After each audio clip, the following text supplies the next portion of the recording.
Assalamualaikum warahmatullahi wabarakatuh. Saya Dwi Ambarwati dari 12 AKL 3. Pertama-tama tentunya tak lupa marilah kita sekalian untuk terlebih dahulu meluangkan waktu sejenak untuk mengucapkan rangkaian puji syukur kehadirat Allah Subhanahu wa taala. Karena berkat kasih dan sayangnya maka kita semua ada di sini dan diberi umur panjang, kesehatan yang baik dan rezeki yang berlimpah, serta ketetapan iman dan juga Islam. Selanjutnya tentunya tak lupa juga salawat serta salam marilah kita haturkan kepada junjungan kita Nabi besar Muhammad SAW yang telah menjadi suri tauladan kepada kita sehingga kita memperoleh sosok teladan yang paling mulia di muka bumi ini.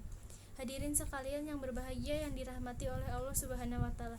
Dewasa ini nampaknya banyak negara yang merasa latah untuk menerapkan sistem demokrasi dalam negara mereka karena dianggap sebagai satu sistem yang paling baik, karena dalam demokrasi pemerintah yang tertinggi berada di tangan rakyat, sehingga dengan cara seperti itu maka diharapkan semua aspek dalam masyarakat juga memiliki hak untuk turut membangun bangsa dan bukan hanya sebatas daripada penguasa saja.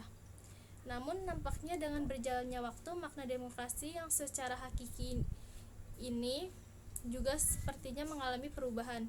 Demikian juga dengan Indonesia. Bangsa kita ini juga turut dalam menerapkan sistem demokrasi. Di Indonesia, sistem demokrasi telah diterapkan sejak awal kemerdekaan. Tentunya diharapkan demokrasi yang ditetapkan di Indonesia harus sejalan dengan nilai-nilai Pancasila dan karakter bangsa Indonesia. Namun nampaknya ada yang diinginkan dari harapan awal. Ketika mulai kemerdekaan tersebut nampaknya tak benar-benar dijalankan dengan sungguh-sungguh.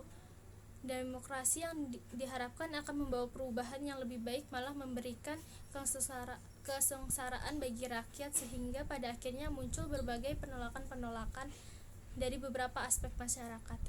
Hal ini karena nampaknya demokrasi yang berjalan di negara kita masih hanya sebatas pada tahap demokrasi prosedural saja, belum pada tahapan demokrasi substansialnya. Karena memang jika melihat secara prosedurnya negara kita memang negara demokrasi, namun kenyataannya masih banyak substansi demokrasi yang belum terpenuhi dalam demokrasi yang diterapkan oleh bangsa kita. Dan tentunya catatan-catatan buruk dalam sistem demokrasi yang ada di negara kita ini harus perlahan-lahan mulai dibenahi dan mulai dicari solusinya, sehingga banyaknya persoalan-persoalan yang muncul akibat adanya sistem demokrasi ini harus segera diperbaiki, bahkan kemudian perlu digugat.